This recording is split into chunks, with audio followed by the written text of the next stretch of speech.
ஒரு நிறுவனத்தின் தலைவர் 50 கோடி ரூபாய் நஷ்டத்தால் மனமுடைந்து அருகில் இருந்த பூங்காவிற்கு சென்று ஒரு பெஞ்சில் சோகமாக அமர்ந்திருந்தார். அப்போது ஒரு பெரிய மனிதர் போல தோற்றமுடையவர் அருகில் வந்து, ஏன் சோகமாக இருக்கிறீர்கள் என்று கேட்டார். தலைவர் தன் நஷ்டத்தை கூற அந்த மனிதர் தன்னுடைய பெயரை சொல்லி ஊரின் பிரபல செல்வந்தர் என தன்னை அறிமுகப்படுத்தினார். பின்னர் தன் செக் புத்தகத்தை எடுத்து 500 கோடி ரூபாய்க்கு கையெழுத்திட்ட செக்கை கொடுத்து, இந்த பணத்தை 1 வருடம் கழித்து திருப்பிக் கொடு, இதே நாளில் இதே இடத்தில் நான் காத்திருப்பேன் என்று கூறி சென்றார்.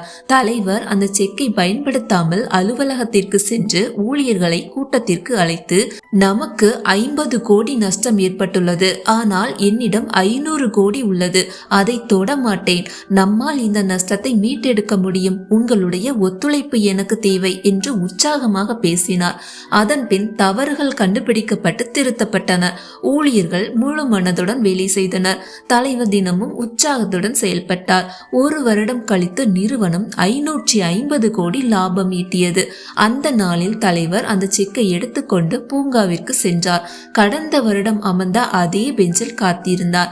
பனிமூட்டத்தில் அந்த மனிதர் வருவார் என்று எதிர்பார்த்தார். ஆனால் அவருடைய மகள் மட்டும் வந்தார். அவர் தனது தந்தை மனநிலை சரியில்லாதவர், பலரிடம் செக்குகள் கொடுப்பவர், அது உண்மையான பணம் அல்ல என்றார். தலைவர் அதிர்ச்சி அடைந்தார். ஆனால் உடனே உணர்ந்தார், அந்த செக்கின் மதிப்பு பணத்தில் இல்லை, அது நம்பிக்கையில் இருந்தது.